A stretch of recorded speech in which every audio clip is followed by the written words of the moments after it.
I'd like to see Canada become our 51st state. We give them protection, military protection. We don't need them for the cars. We don't need them for lumber. We don't need them for anything. We don't need them for energy. We have more energy than they do. We don't need them for energy. So I say, why are we doing this? Why are we willing to lose between $100 billion and $200 billion a year? We don't need. As a state, it's different. As a state, it's much different. Welcome to 214 Square. It's April 26th, 2025. We are now only 2 days away from Election Day. And in this last episode before Election Day, we will talk about Canada's foreign affairs. But first, let's have a look on the national polls before the election. The Conservatives gained almost 1%, taken mostly from the PPC. Liberals didn't change, same for NDP and the Bloc. PPC lost a quarter of its previous poll value of 2.1%. Greens gained 0.2%. In the provinces, we see losses for the Tories in British Columbia, Saskatchewan, and Manitoba, but gains in Quebec, Alberta, Ontario, and Atlantic Canada. Liberals saw gains in Saskatchewan and Manitoba, but losses in Quebec and Ontario. New Democrats remain stable everywhere, but in Saskatchewan and Manitoba. The Bloc Québécois gained a half percentage. Canada has, with almost 9,000 kilometers, the world's longest land border with a single country, its southern neighbor, the United States of America. While Canada has a larger area, the USA have 8.5 times the population of Canada. Canada is a member of the USMCA, a free trade agreement with the USA and Mexico that succeeded NAFTA. Canada is exporting goods worth over $400 billion with the U.S. and imports almost $350 billion of goods made in USA. Among the top exported goods are refinery products like mineral fuels, non-railway related vehicles, machinery, unspecified commodities, plastics and electronic equipment. Unlike refinery products, all categories are balanced, with imports and exports being equal. Of all Canadian imports in 2024, 50% are coming from the USA, followed by Asia with 24% and Europe with 14%. Canada is heavily reliant on the U.S. because 3/4 of its exports went to the USA, then to Asia with 10% and Europe with 9%. With the return of Donald Trump as President of the United States, the bilateral relationship between the two countries cooled down.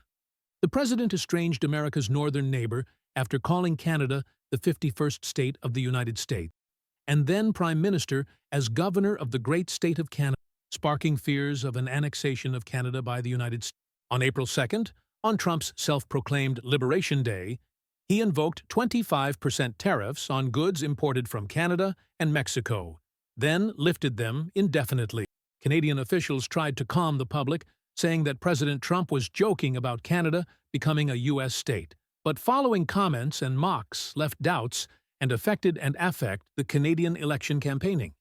Since Trump's inauguration, the Liberal Party has gained more and more in the polls and overtook the Conservatives, which was leading for months. In March, Liberals became the leading party in the polls again. The NDP and the Bloc lost as well. This is why recently one question gained popularity. Could Canada join the European Union? Canada would be the first fully independent member of the EU in North America, but not on another continent. Cyprus, for example, is in Asia. France has many overseas territories in the Caribbean, in South America, the Indian Ocean, and the Pacific. Culturally, people argue, Canada is related to Europe, and this is an argument in favor of Canada. Two supporters of the idea of Canada in the EU are Germany's former Minister of Labour, Sigmar Gabriel, and the former Prime Minister of Belgium, Guy Verhofstadt. In a poll by Abacus Data from March 25th, 43% of the 1,500 Canadians said Canada should join the EU, while 34% oppose it. The support for joining the EU was even larger, with 46%, while only 29% oppose. While it's still unlikely that Canada will become a EU member state, the country aims to deepen its ties with Europe, where it sees France and Germany as their most important partners. Now, let's just look at the eligible voting population before we forecast the election. Almost 29 million people are eligible to vote this election, and early voting shows an increased interest in this election in comparison to the election 4 years ago. We forecast a victory for Mark Carney and the Liberal Party.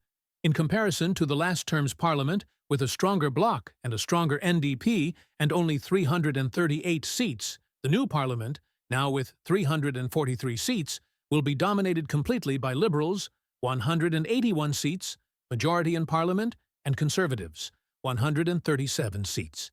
The only relevant small party will be the Bloc Québécois, with 27 seats. NDP and Greens will have 3 and 1 seat. In the next and last episode, we will analyze the election results and compare them to our forecast. The episode could be delayed if results take longer. Responsible for research, analysis, and video production is Christian Kramp, former Georgia Tech, Executive MBA from Quantic, Bachelor from Bielefeld in Germany, and certificates from CFI in Vancouver. If you have enjoyed this video, please like this video and follow this channel. Thank you for watching.